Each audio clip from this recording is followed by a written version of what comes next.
The Galactic Council had ruled the stars for 3,000 years. 12 different alien species worked together in perfect peace. They had not fought a single war in 800 years. Every problem was solved with talks and trade. Every conflict ended with handshakes and treaties. The galaxy was a peaceful place. Admiral Turan stood in the great hall of the council station. His 4 arms shook as he held the reports. The news was bad, very bad. Something was happening in the outer rim of the galaxy. Mining stations went silent. Trade ships disappeared. Entire colonies vanished without a trace. The few survivors who escaped told stories that made no sense. "They fight differently," whispered Captain Nella, her blue skin pale with fear. "They don't want our planets or our resources. They just want to destroy everything." Turan looked at the tactical displays. The pattern was clear. Something was moving through space, destroying everything in its path. But it wasn't random. It was planned. It was organized. It was smart. "What do they call themselves?" asked Counselor Vex, his tentacles curled tight with worry. "The survivors call them humans," Turan replied. His voice was barely above a whisper. The word sent a chill through the room. In the past 6 months, that name had become a curse. Children on distant worlds had nightmares about humans. Traders refused to travel near systems where humans had been seen. Even the toughest warriors in the galaxy spoke of them with fear. "How many ships do they have?" asked General Crix, the war leader of the Molten People. "We don't know," Turan admitted. "Every time we send scouts, they don't come back. But from what we can tell, they have enough ships to attack multiple systems at once." The reports kept coming in. The humans didn't just win battles. They won them so completely that nothing was left behind. No prisoners. No survivors. No evidence of how they fought. Just empty space where colonies used to be. "They must have superior technology," suggested Dr. Yell, the council's top scientist. "Advanced. Weapons, better shields, faster ships." "That's what we thought too," Turan said. He activated the holographic display. "But look at these scans." The images showed human ships for the first time. The council members gasped. The ships were ugly. They looked like they had been built in a junkyard. The weapons were simple kinetic cannons and explosive missiles. The armor was basic metal plating. By all rights, these ships should have been easy to defeat. "How are they winning?" asked Counselor Vex. "We don't know," Turan admitted, "but they are. Every fleet we send gets destroyed. Every station they attack gets wiped out. And they're getting closer to our core worlds." The silence in the room was heavy. For the first time in centuries, the Galactic Council was afraid. They had built their civilization on the idea that all thinking beings wanted peace. That reason and logic would always win over violence.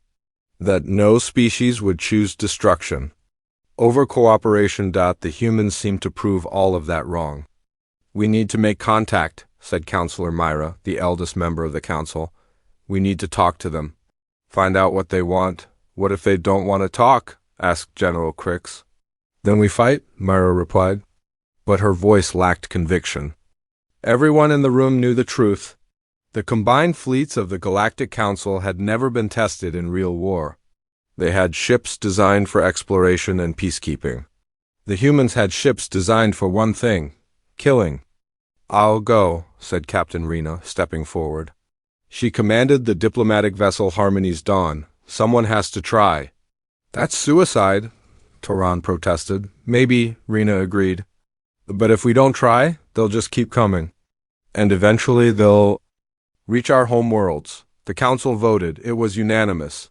Captain Rena would take her ship to the human territory and attempt first contact. She would offer them anything they wanted in exchange for peace. Trade agreements, territory, resources, technology. Anything to avoid a war that the council could not win. As the meeting ended, Turan pulled Rena aside. "There's something else," he said quietly. "Something we didn't mention in the official report." "What?" "The survivors who escaped the human attacks? They all say the same thing. The humans weren't just fighting to win, they were enjoying it.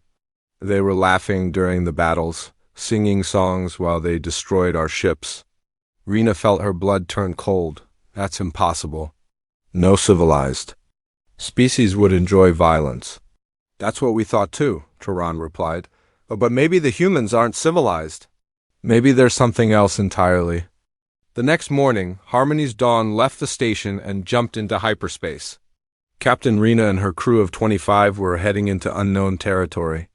They were going to make contact with the most dangerous species the galaxy had ever encountered. None of them expected to come back alive, but they had to try. Because if they didn't, the humans would keep coming. And when they reached the core worlds, there would be nowhere left to run. The galaxy held its breath and waited. In the outer rim, human fleets continued their advance. They moved like a plague across the stars, leaving nothing but darkness in their wake. And for the first time in 3,000 years, the Galactic Council faced an enemy. They didn't understand an enemy that might not want peace, an enemy that might not be stopped, an enemy called humanity. The diplomatic ship Harmony's Dawn dropped out of hyperspace at the edge of the Sol system. Captain Rena stood on the bridge, staring at the tactical display with growing horror. The human home system was unlike anything she had ever seen. "Count them," she ordered her navigator, Quill. 37 battle stations orbiting the third planet. Quill reported, his crystalline form flickering with nervous energy. 62 weapons platforms in the asteroid belt. 114 ships on patrol routes. And those are just the ones we can see. Rena studied the display. The humans had turned their entire solar system into a fortress. Every planet had orbital defense platforms. Every moon had weapon batteries. Even the asteroids had been hollowed out and turned into military bases. "How long have they been preparing for war?" whispered Communications Officer Nix. "Maybe forever," Rena replied. The human ships were moving to intercept them. Rena counted 12 vessels approaching in attack formation. They were smaller than her diplomatic ship, but they moved with deadly purpose. Their weapons were already powered up and targeted on Harmony's Dawn. "They're treating us like an enemy," Quill observed. "To them, everyone is an enemy," Rena said. "Send them a message on all frequencies. Tell them we come in peace." Before Nix could respond, the main view screen flickered to life. A human face appeared, and Rena felt her heart stop. The being looked young, but its eyes were ancient, cold, calculating when it spoke. Its voice carried authority that made the bridge crew step back. "Unknown vessel, you have entered human space. State your business or be destroyed." Rena stepped forward, activating the universal translator. "I am Captain Rena of the Galactic Council. We come seeking peaceful contact with your species." The human stared at her for a long moment, then it smiled. The expression was more terrifying than any weapon. "Peaceful contact," the human repeated. "You mean you want to know if we're going to keep expanding into your territory?" The blunt honesty caught Rena off guard. Most diplomatic contacts began with formal greetings and cultural exchanges. The humans cut straight to the point. "We hope to establish understanding between our peoples," Rena said carefully. "Understanding." The human leaned forward. Behind him, Rena could see the bridge of his ship. The crew moved with military precision. Every surface was covered with weapons displays and tactical screens. "Here's what you need to understand, Captain. We didn't choose to be the galaxy's nightmare. But since we are, we're going to be the best nightmare you've ever seen." The transmission cut out. Moments later, Nix received new coordinates. "They're directing us to a meeting point," she reported. "One of their battle stations. The journey to the station took 3 hours. During that time, Rena watched as more human ships joined their escort. By the time they reached the meeting point, 37 vessels surrounded Harmony's Dawn. Each one had enough firepower to destroy the diplomatic ship 10 times over. The battle station was massive. It hung in space like a metal moon bristling with weapons. As their ship approached, Rena could see construction crews working on new gun emplacements. The humans were still building their defenses. "They're not just ready for war," Quill observed. "They're planning for it." A docking tube extended from the station. As it connected to their ship, Rena felt the entire hull vibrate. The human docking Mechanism was designed for military vessels, not diplomatic ships.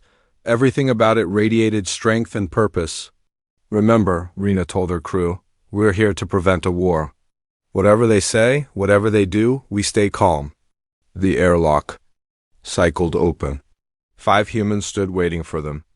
They wore simple uniforms with no decorations, but they carried themselves like soldiers. The leader, a woman with short gray hair, stepped forward. I'm Admiral Kate Thompson, she said. Welcome to Firebase 7. Firebase? Rena asked. This is a military installation, Thompson explained. We don't have diplomatic facilities. We don't have much use for diplomacy. They were escorted through corridors lined with weapon racks and tactical displays. Rena noticed that every human they passed carried at least one weapon. Children as young as 10 were practicing combat drills in training rooms. Even the maintenance workers looked like they had been trained for war. Your entire society is militarized, Rena observed. Our entire society is realistic, Thompson corrected. We know what the universe is really like. They entered a conference room where the walls showed a 3-dimensional map of the galaxy. Red zones marked human expansion. Blue zones showed Council territory. The red zones were growing larger. You're afraid of us, Thompson said without preamble. Good, fear keeps people honest. We're not afraid, Rena lied. We're concerned about the expansion of your territory. Thompson laughed. The sound was cold and calculating. Your people have been living in a fantasy. You think the universe is a friendly place where everyone wants to get along? But the universe is hostile. It's full of things that want to kill you. Surely your species values peace as well, Rena said.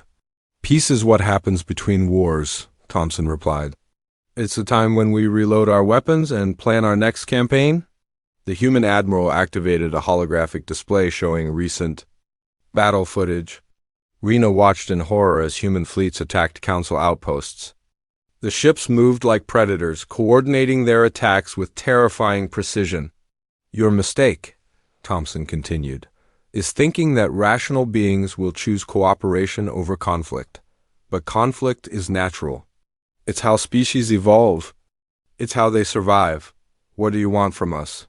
Rena asked. Thompson's smile was terrifying. We want you to stay afraid. Fear keeps you from doing something stupid. Fear keeps you from trying to fight us. Fear keeps the peace. The meeting continued for hours. The humans made their position clear. They would continue expanding their territory. They would continue building their military. And they would continue being the galaxy's most feared species, because that's what they were good at, and they were very, very good at it. The second meeting took place aboard the human vessel Retribution. Captain Rena tried not to think about the name as she walked through the ship's corridors. Everything she saw reinforced her growing fear of these beings. The walls were lined with battle honors, plaques commemorating victories over dozens of different species, weapons displays showing the evolution of human military technology, crew members who moved with the fluid grace of born predators. Impressive, isn't it? Admiral Thompson said, noticing Rena's attention to the displays. 50 years of continuous warfare. We fought pirates, rebels, automated defense systems, and 3 different species that thought they could conquer us. How many survived? Rena asked. The pirates and rebels? None. The automated systems? We turned them into scrap metal. The 3 species that tried to conquer us? Thompson paused. They don't exist anymore. The conference room was larger than the one on the station.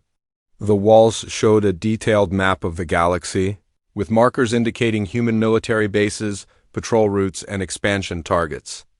Red zones showed areas of active conflict. There were dozens of them. You've been busy, observed Counselor Vex, who had joined this meeting via hologram. We've been efficient, Thompson corrected. Your problem is that you think of war as a last resort. We think of it as a tool. The right tool for most problems. She activated a display showing human military doctrine. Rena read the tactical principles with growing horror. Overwhelming force. Complete destruction of enemy capabilities. No prisoners, no mercy. No second chances. This is barbaric, Vex protested. This is effective, Thompson replied. Do you know why we're the most feared species in the galaxy? Because we don't just win battles, we end them permanently. The human admiral brought up footage of a recent engagement. Council forces had tried to retake a mining station from human raiders. The battle lasted 18 minutes. When it was over, every Council ship had been destroyed. The mining station was intact, but every defender was dead. You fought to capture the station, Thompson explained. We fought to eliminate the threat. Different goals, different methods, different outcomes. But surely you understand that such tactics are excessive, Rena said. Thompson turned to face her directly. Excessive? Captain, what you've seen is us being restrained. What you've seen is us trying to be civilized. The display changed, showing archive footage from human history. Rena watched in growing horror as humans demonstrated their capacity for violence against their own species. Wars that consumed entire continents. Weapons that could destroy cities. Conflicts that lasted for decades. This is what we do to each other, Thompson said quietly. Imagine what we could do to you. The historical footage was overwhelming. Humans had fought each other for thousands of years.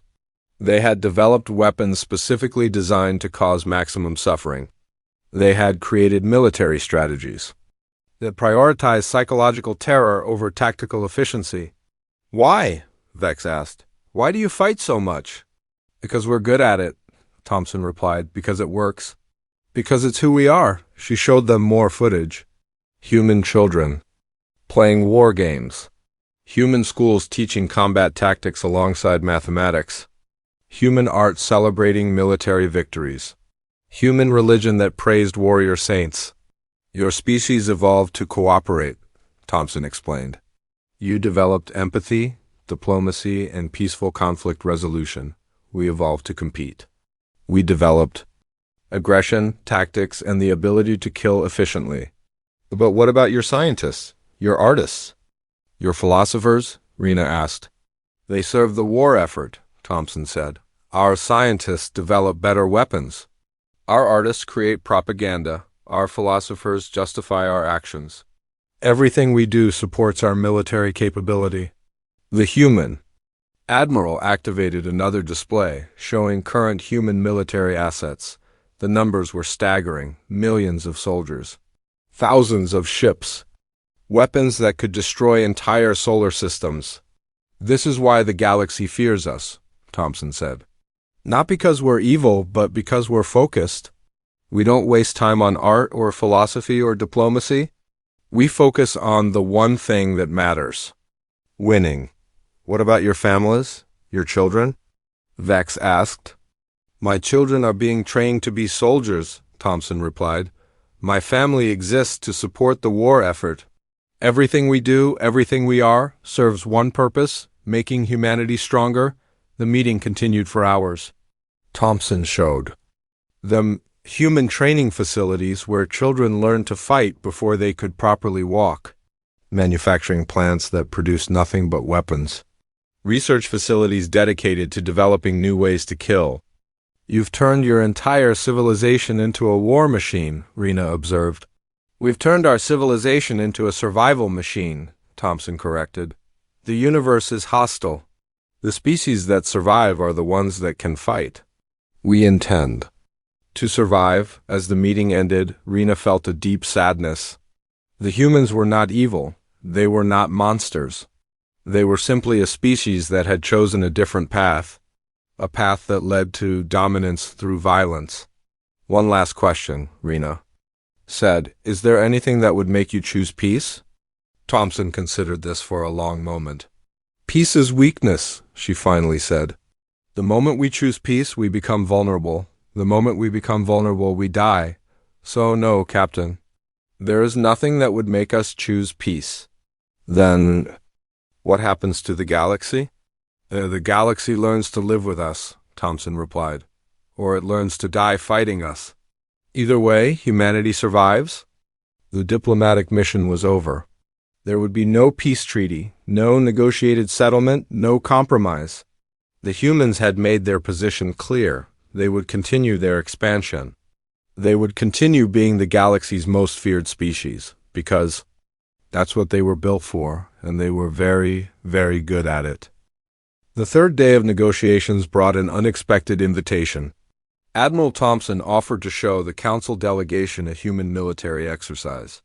Captain Rena accepted, though she dreaded what she might see. The observation deck overlooked a vast training area in space.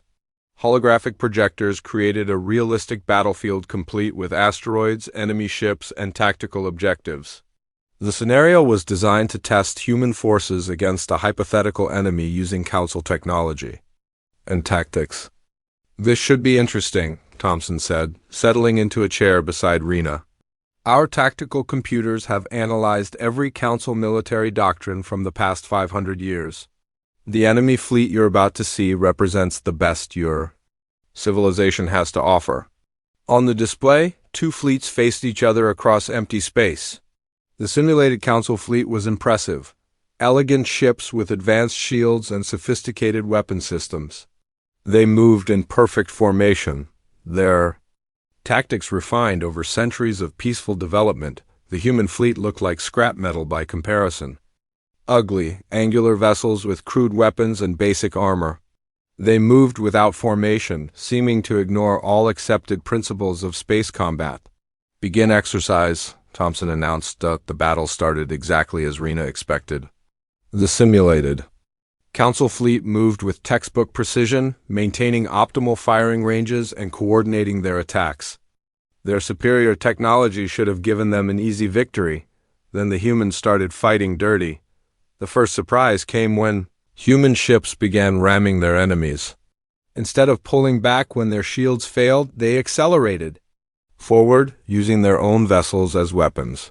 The Council fleet's sophisticated targeting systems couldn't compensate for enemies that wanted to collide with them. "That's suicide," gasped Counselor Vex. "That's initiative," Thompson corrected. "A ship is just a tool. If the tool can do more damage by exploding than by shooting, we explode it."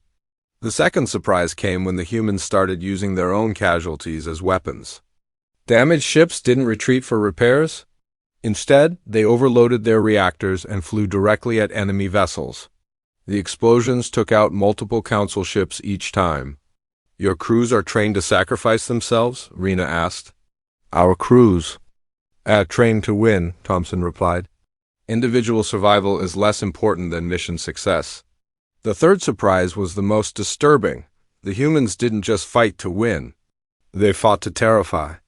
They broadcast psychological warfare on all frequencies, playing recordings of their victories over other species. They painted their ships with intimidating symbols. They even played music during the battle. "Why the theatrics?" Vex asked. "Fear is a weapon," Thompson explained. "An enemy that's afraid makes mistakes. An enemy that's terrified breaks and runs." The simulated Council fleet began to falter. Their elegant tactics meant nothing against an enemy that refused to follow the rules. Their advanced technology couldn't overcome an enemy that was willing to die to achieve victory. 17 minutes after the battle began, it was over. The human fleet had suffered enormous casualties, but they had won. The simulated Council fleet was completely destroyed. No survivors, no prisoners, no negotiated surrender. "How?" Rena whispered. "You fight to achieve objectives," Thompson explained. "We fight to destroy enemies. You try to minimize casualties. We try to maximize them. You follow rules of civilized warfare. We follow the rule of victory." The display changed, showing tactical analyses of the battle. The Council fleet had fought perfectly according to their doctrine. Every maneuver had been textbook correct. Every decision had been logical and sound, and they had been slaughtered. "Your greatest weakness," Thompson continued, "is that you fight the way you want to fight. We fight the way we need to fight. You have honor. We have effectiveness." The human admiral activated another display showing real footage from human history. Council delegates watched in horror as human armies demonstrated tactics that made the space battle look civilized. Siege warfare that lasted for years. Campaigns that deliberately targeted civilian populations. weapons designed to cause maximum suffering. This is what we learned from fighting ourselves, Thompson said. Every possible way to hurt an enemy. Every possible way to break their will. Every possible way to achieve victory. But at what cost? Rena asked. At whatever cost is necessary, Thompson replied. Victory is the only thing that matters. Everything else is just details, the footage continued. Humans using poison gas against their own species. Humans bombing cities full of civilians. Humans creating weapons that could kill millions. Each atrocity was presented as a tactical innovation. We perfected the art of war by practicing on ourselves, Thompson explained.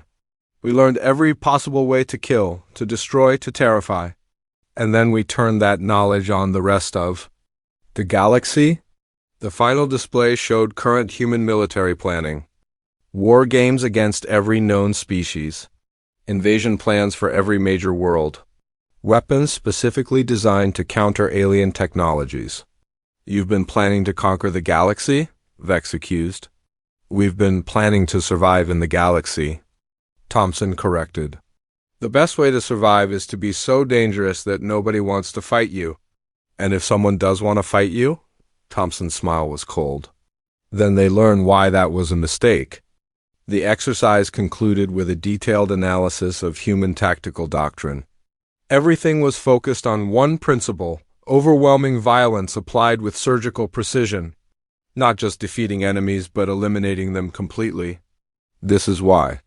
We're feared, Thompson said. Not because we're stronger or smarter than you, because we're committed. Because we understand that in a real war there are no rules except victory. As the delegation prepared to leave, Rena asked one final question. What if we had fought differently? What if we had used your tactics? Thompson considered this. Then you would have lasted maybe 20 minutes instead of 17. The problem isn't your tactics, Captain. The problem is that you're not willing to pay the price for victory. What price? Everything, Thompson replied. Your morals. Your ethics, your humanity. Victory requires sacrifice. You're not willing to make that sacrifice. And you are? We already did, Thompson said quietly. A long time ago, that's why we're still here. The diplomatic mission was nearly over. The council delegation had seen enough. They understood now why the humans were feared across the galaxy. It wasn't their technology or their numbers. It was their willingness to do whatever it took to win. No matter what the cost. 3 months after first contact, the Galactic Council met in emergency session. The Great Chamber had been redesigned to accommodate a 13th member. The human delegation sat at their new table, their presence dominating the room despite being outnumbered 12-1. Admiral Thompson wore a simple uniform with no decorations. She didn't need them. Everyone in the chamber knew who she was and what she represented. Behind her sat 2 advisors, both military officers who looked like they had been born for war. The council recognizes the human delegation, announced Speaker Mortel, his voice carefully controlled. We have reviewed your application for membership. And? Thompson asked. The vote was unanimous, Mortel replied. Welcome to the Galactic Council, Thompson stood slowly. Thank you, but let me be clear about what this means. We're not joining your organization, you're joining ours. The chamber fell silent. This was not how diplomatic ceremonies were supposed to proceed. But then, the humans had never followed diplomatic protocol. The galaxy just became a more dangerous place, Thompson continued. But it also became a more honest place. For too long, you've lived in a fantasy where everyone wants peace. But that fantasy is over. She activated a holographic display showing human expansion plans. Red zones marked systems already under human control. Orange zones showed planned expansion areas. The display covered nearly a quarter of the galaxy. We've identified 47 systems suitable for immediate colonization, Thompson announced. 15 contested territories that need clarification, and 8 species that haven't learned to respect boundaries. Surely diplomatic solutions can be found, suggested Counselor Vex. Diplomacy is just war by other means, Thompson replied. And we're very good at war. The human delegation presented their first formal proposal: the establishment of the Galactic Defense Force, with human officers commanding mixed fleets. The Council would provide ships and personnel. Humanity would provide strategic doctrine and tactical expertise. Why do we need a defense force? Asked Counselor Arain. Thompson activated another display showing long-range sensor data. Because the galaxy is not empty. There are things out there that want to kill us all. Pirates, rogue AI systems, automated defense networks, species that haven't learned to play nice. The display showed threat assessments for dozens of hostile entities. Some were pirates and criminals. Others were ancient automated weapons left behind by dead civilizations. A few were species that had developed aggressive expansionist policies. You've been lucky, Thompson continued. Your little corner of the galaxy has been relatively safe. But that's changing. These threats are getting stronger. And they're getting closer. What evidence do you have? Asked General Crix. We've been monitoring deep space communications for months, Thompson replied. There are things out there that make us look like pacifists. Ancient war machines that consume entire star systems. Species that reproduce by destroying other civilizations. Entities that exist only to spread chaos.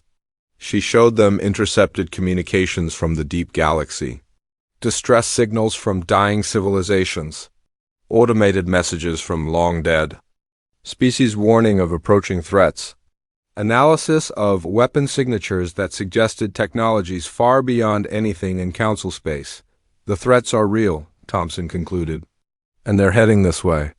Even if that's true, said Counselor. Myra, why should we trust you to defend us? Because we're the only ones who can, Thompson replied. You've spent centuries building a peaceful civilization. We've spent centuries perfecting war. When the monsters come, you'll need monsters to fight them. The debate continued for hours. Some council members argued for maintaining their peaceful traditions. Others insisted on forming their own defense forces. All of them feared giving the humans too much power. Finally, Speaker Mortel called for a vote. The motion passed 8-4. The Galactic Defense Force would be established under human command. There's one more thing, Thompson said as the session was ending. We need to talk about resource allocation. The humans presented their budget requirements. The numbers were staggering. Billions of credits for ship construction. Millions of tons of raw materials for weapons manufacturing. Entire planets dedicated to military production. This is more than our entire annual budget, protested Counselor Vex. This is what it costs to survive, Thompson replied. You can pay now, or you can pay later with your lives. The vote was closer this time, but it passed.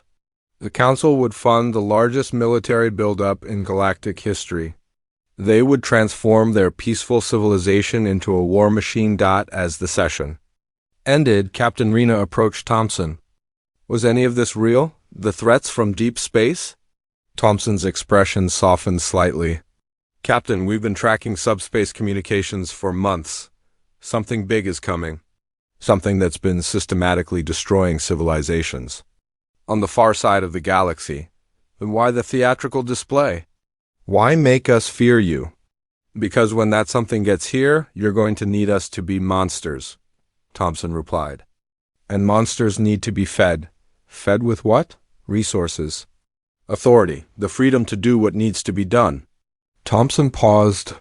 When the real war comes, you won't have time for committee meetings and diplomatic debates. You'll need someone who can make hard decisions quickly. And you think you're that someone? I know I am, Thompson replied. Because I've already made the hardest decision of all. Which is? To become the thing that protects you from worse things. Over the following months, the galaxy began to change.